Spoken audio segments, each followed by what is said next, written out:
स्मरणदानी प्रसिद्धो परी अमृताचे विषय आई सांगू ज्ञानोबरानंतर की शब्द श्रेष्ठ आहे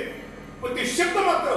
अमृत नावाच्या तत्वापर्यंत पोहोचत नाहीत आणि अमृत नावाचं तत्व म्हणजे सच्चिदानंदाची मूर्ती म्हणून रामेश्वर भट्ट म्हणतात जिला सत्य म्हटलं जातं जिला चित्त म्हटलं जातं आणि आनंद स्वरूप म्हटलं जातं असा भगवान परमात्मा आहे पण तो डोळ्याने पाहता येत नाही पण तुकोबराय म्हणतात की रामेश्वर भट्ट म्हणतात की सच्चिदानंदाची मूर्ती जर पाहिजे असेल ना तर माझ्या तुकोबरायकडे पहा कारण तुकोबराय साक्षात सच्चिदानंदाची मूर्ती पण सच्चिदानंद मूर्ती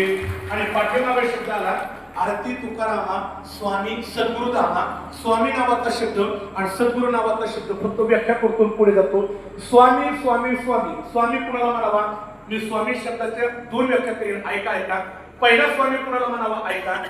ज्यांनी आपल्या इंद्रियांवरती ताबा मिळवलेला आहे ऐका स्वामी कुणाला म्हणावा ज्यांनी आपल्या इंद्रियांवरती ताबा मिळवलेला अथवा ज्याचे इंद्रिय ज्याच्या आज्ञेच्या बाहेर जात नाहीत त्याची आज्ञा पाळतात आणि ज्याची इंद्रिय त्याची आज्ञा पाळतात त्याला स्वामी म्हणावा आणि तुकोबराय म्हणतात आमच्या इंद्रियांवरती आमचा ताबा आहे म्हणून रामेश्वर भट्ट तुकोबरायांना स्वामी म्हणतात आणखी व्याख्या स्वामीची करू का ऐका 6 प्रकारचे विकार आहेत विकारावरती मात कुणीच करू शकत नाही पण या विकारावरती ज्याने मात केली अथवा विकारावरती जो विजय प्राप्त करतो हा किंवा आरोग्याप्रमाणे तो करायचं काम क्रोध लोभ निमाने ठाईची अनावधी आनंदाची सृष्टी झाली किंवा ते काम क्रोध बंदी खाली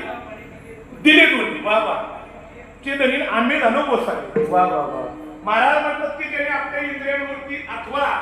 विकारांवरती ताबा मिळवला त्याला स्वामी म्हणावा आणि रामेश्वर भट्ट म्हणतात हे तुकोबरायांचं जीवन आहे पण स्वामी आणि पुढल्या शब्दाला सद्गुरु ऐका जगामध्ये काही गुरु काही श्री गुरु काही सद्गुरु काही विश्वगुरु आणि काही जगद्गुरु आणि काही नुसते गुरु करायचे काही नुसतेच गुरु करतात ते रामेश्वर भट्ट म्हणतात आमचे तुकोबराय म्हणजे साक्षात जगामध्ये असणारे जेवढे सद्गुरु ऐका सगळ्यात मोठे कोणी तर सद्गुरु पण ज्या सद्गुरूंबद्दल कदा हमदर्द कुठं असेल तर माझ्या तुकोबरायांच्या चरणाच्या ठिकाणी म्हणून रामेश्वर भट्ट तुकोबरायांना सद्गुरूंचं धाम म्हटलेले आणि आता शब्द वापरलाय आरते तुकारामा आता मूळ शब्द आला आरती एवढ्या शब्दाकरता मी जरा 5 मिनिटं खर्चित करतो घेतलं ते चालतं आरती शब्दाकरता 5 मिनिटं नाही असं बोलतो तुमचा आवाज होतो नाही